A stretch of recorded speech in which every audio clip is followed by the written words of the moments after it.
আবার একটু কিছু সদাইপাতি লাগছে, তো নিয়ে আসলাম মায়ের বসার সময়। তো এখানে সবিন নিয়ে আসলো 2 লিটার, আগেরও আছে 2 লিটার। আর এখানে আটা, এই যে চা পাতার সাথে একটা কাপড়ি, হরলিক্স, সস, ডাল,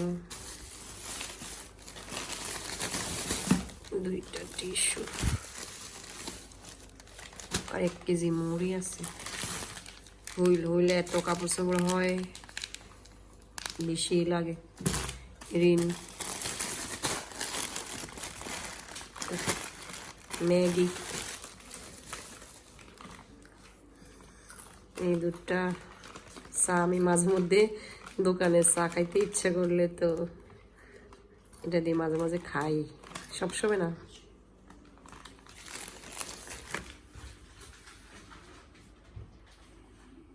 এরকম রেগুলারে টুকটাক কিছু লাগে, একবার সদাই আনলে কিছু রেগুলার লাগে, শেষ হয়ে যায়।